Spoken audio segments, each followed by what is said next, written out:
কথা না শুনলে দ্বিতীয় অভয়া ঘটিয়ে দেব। সরকারি হাসপাতালে কর্মরত মহিলা চিকিৎসককে হুমকির অভিযোগ সুপারের বিরুদ্ধে। চরম আতঙ্কে স্বাস্থ্য দপ্তর এবং পুলিশের দ্বারস্থ ওই মহিলা চিকিৎসক। আরজিকর মেডিকেল কলেজের পড়ুয়া তরুণী চিকিৎসক ধর্ষণ এবং খুনের ঘটনায় শোরগোল পড়েছিল গোটা দেশ জুড়ে। সেই ঘটনার এখনো তদন্ত চালাচ্ছে সিবিআই। সেই আরজিকর আবহে মহিলা চিকিৎসককে হুমকির অভিযোগ নদিয়া শান্তিপুর স্টেট জেনারেল হাসপাতালে। জানা যায়, অভিযোগকারী ওই মহিলা চিকিৎসক গত 3 মাস আগে শান্তিপুর স্টেট জেনারেল হাসপাতালে প্যাথোলজি বিভাগের সিনিয়র রেসিডেন্ট হিসেবে কাজে যোগ দেন। তার অভিযোগ, কাজে যোগদানের পর থেকেই হাসপাতাল সুপার ডক্টর তারক বর্মন তার উপর বিভিন্নভাবে মানসিক নির্যাতন করতেন। প্যাথোলজি ডিপার্টমেন্টের কাজ করলেও তাকে বল প্রয়োগ করে এমার্জেন্সিতে কাজ করানো হতো, পাশাপাশি জোর করে নাইট ডিউটি করানো হতো। অভিযোগ, প্রতিবাদ করতে গেলে তাকে হুমকি দিতেন হাসপাতাল সুপার, পাশাপাশি নাইট ডিউটি করতে অস্বীকার করায় তাকে দ্বিতীয় অভয়া কাণ্ড হওয়ার হুমকি দেন সুপার। হুমকির পর রীতিমতো আতঙ্কিত হয়ে পড়ে ওই মহিলা চিকিৎসক।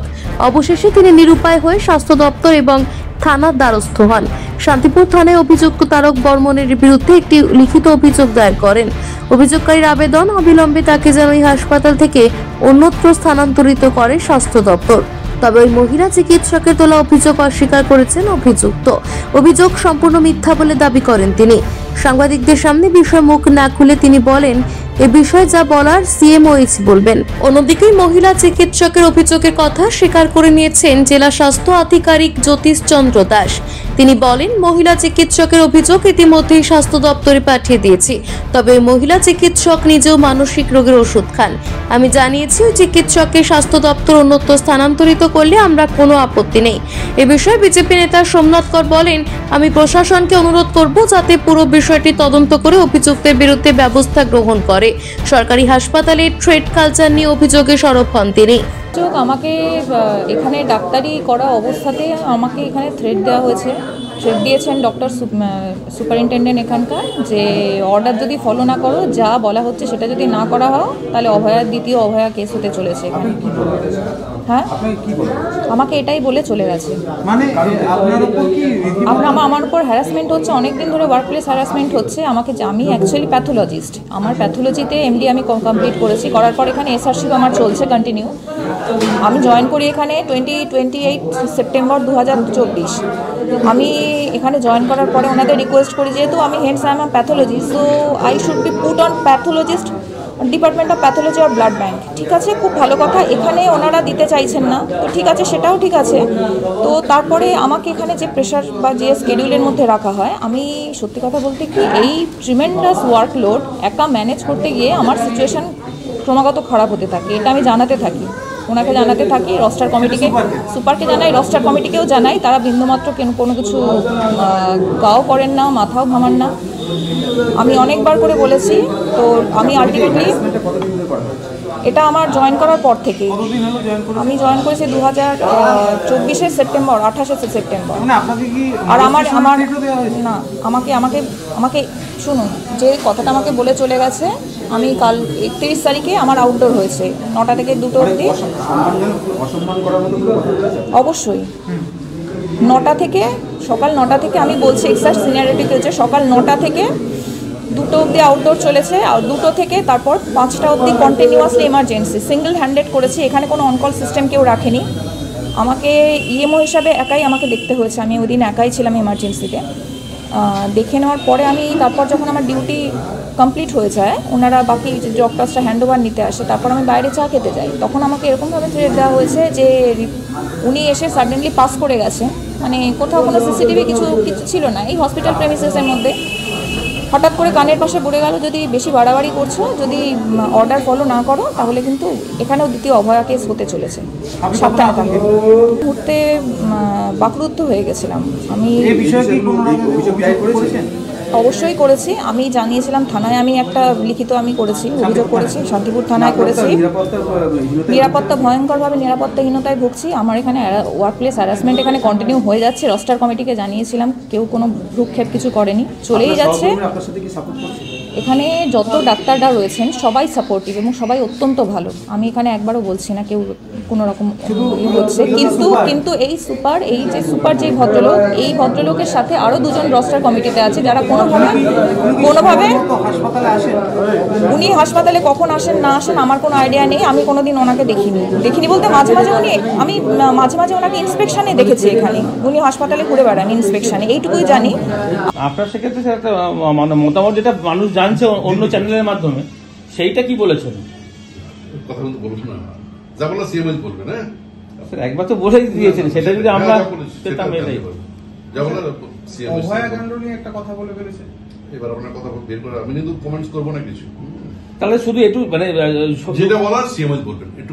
বিষয়টি কি বক্তব্য যা বলার, অভিযোগটা কি মিথ্যা অভিযোগ এটা মনে হচ্ছে? যেটা হোক, যেটা সিএমএস সাহেব করবে, আমি কিছু বক্তব্য দেবো। মিথ্যা তো বটে, সেটা মিথ্যা অভিযোগ অবশ্যই থানা পুলিশ হতে পারে। থানায় স্যার অভিযোগ করেছেন, যেটাই জিডি করেছেন উনি একটা। অভিযোগ তো মিথ্যা বলে দিয়েছি, এটাই বলেছি, এটুকুই বক্তব্য।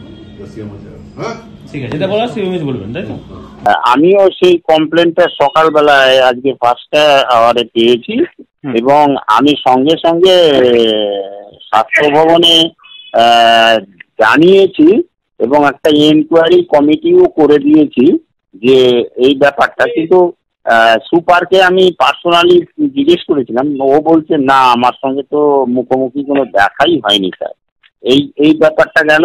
আর একটা বলছি যে উনি তো একটু ওই মেন্টাল লিথিয়াম ট্যাবলেট খান, তো এখন ব্যাপারটা হচ্ছে আমি স্বাস্থ্য ভবনে বলেছি যে আপনারা এইখান থেকে তুলে নিয়ে আপনারা অন্য কোনো জায়গায় যদি দেন আমার কোনো আপত্তি নাই, কারণ আমার এখানে এই এসআর প্যাথোলজি শান্তিপুরে আছে, এই প্যাথোলজি দরকার নেই। নাইট ডিউটি এখন দেখেন ডাক্তার হলে তো করতে হবে, তবে নাইট ডিউটি কখনো 2 মাসে একটা 1 মাসে একটা এরকম হয়তো পরে সবারই, শুধু উনি এসআর বলে নন, সব জায়গায় এটা করতে হয়। ডিস্ট্রিক্ট হসপিটালে এরাও করে। উনি চাইছেন যে ওনাকে স্যার উনি চাইছেন ওনাকে ট্রান্সফার করে দেওয়া হোক নিরাপত্তাহীনতায়। আমি তো বললাম আপনাকে, আমি তো আবেদন করেছি নিজেই যে স্বাস্থ্য ভবনে ওনারা যদি তুলে নেন আমার পক্ষে সুবিধা হয়। না সে ওনার প্রেসক্রিপশন সঙ্গে দিয়ে আমাদের দিয়েছে। আমি মানসিক দিকে আমি কেমন করে বলতে পারি, সেটা তো মেডিকেল বোর্ড ছাড়া তো হবে না। না আপনি বললেন না যে মানসিক রোগের ওষুধ খায়। না উনি ওষুধ খান, কিছু ওষুধ খান বলেছি। বিশেষ করে শান্তিপুর হাসপাতালের ডাক্তার ডক্টর সুকন্যা রায়, তিনি যে ধরনের অভিযোগ তুলেছেন বিশেষ করে সুপারের বিরুদ্ধে লিখিতভাবে শান্তিপুর থানাতে, আমি বলবো যে প্রশাসনের ইমিডিয়েট উচিত বিষয়টির পূর্ণ তদন্ত করে যথোপযুক্ত ব্যবস্থা নেওয়া। কারণ যে ঘটনা আমরা গোটাই রাজ্যে দেখছি, বিভিন্ন হাসপাতালগুলোতে ডাক্তার নার্স থেকে শুরু করে যারা স্বাস্থ্য বিভাগের সঙ্গে জড়িত তাদের উপরে যে থ্রেট কালচার, সেই থ্রেট কালচার কিন্তু দিনের পর দিন ধরে চলছে। আপনারা জানেন যে বিভিন্ন জায়গাতে বিভিন্ন হসপিটালগুলিতে যারা একটু এইরকম উচ্চ পদে থাকে বা সরকারের কাছাকাছি থাকে, তাদের কাজই হচ্ছে যে নিচু স্তরের যে ডাক্তারেরা রয়েছেন তাদের উপরে থ্রেট করা, বিভিন্ন রকমের লাইফ হ্যারাসমেন্ট করা, সেই সমস্ত বিষয়গুলো চলছে। তো এইটারই একটা নিরবচ্ছিন্ন অঙ্গ আজকে শান্তিপুর হাসপাতালের উপরে দেখা যাচ্ছে। এখানে মাঝে মাঝে শান্তিপুর হাসপাতাল নিয়ে এলাকার বিধায়ক মাঝেই মন্তব্য করেন, বিভিন্ন রকমের করেন, সুপার স্পেশালিটি হাসপাতাল হয়ে গেছে, এখানে ব্লাড ব্যাংক হয়ে গেছে, ইত্যাদি বিভিন্ন ধরনের আমরা তার মন্তব্য থেকে পাই, বা তার যে পোস্ট, তার যে অনুসরণকারীরা যে পোস্ট করেন সেখানে পাই। কিন্তু আদতেও এই শান্তিপুর হাসপাতালের পরিস্থিতি বর্তমান সুপারের আমলে কি অবস্থায় আছে সেটা উনি না জানলেও সারা শান্তিপুরের সাধারণ মানুষ যারা চিকিৎসা করাতে যায় এই হাসপাতালে তারা জানে। যে কিছুদিন আগেই যে অভয়াকাণ্ড ঘটে গেছে আপনারা দেখেছেন, সেই ধরনের থ্রেটিং পর্যন্ত তাকে করা হয়েছে। তিনি তার লিখিত যে বয়ান তাতে তিনি দাবি করেছেন। আমার মনে হয় যে বর্তমান যে প্রশাসন চলছে, বর্তমান যে রাজ্যে যে প্রশাসন চলছে, সেই প্রশাসনের আমলে যথেষ্ট পরিমাণে সাধারণ মানুষ থেকে শুরু করে বিশেষ করে স্বাস্থ্যকর্মী ডাক্তারেরা যথেষ্ট ভয়ে আছে।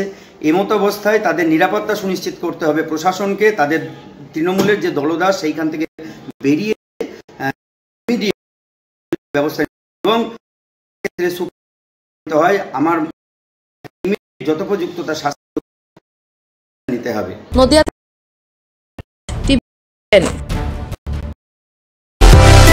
সুলভ ও সঠিক চিকিৎসার একমাত্র প্রতিষ্ঠান Vivekananda hospital. Emergency service, blood bank,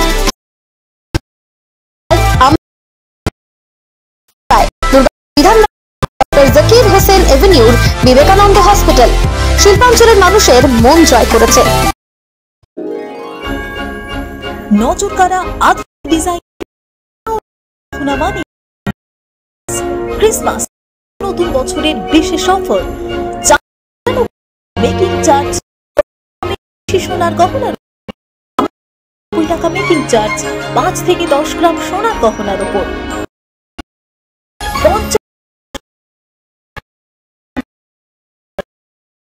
50% 10 বেশি সোনার গহনা কিনলে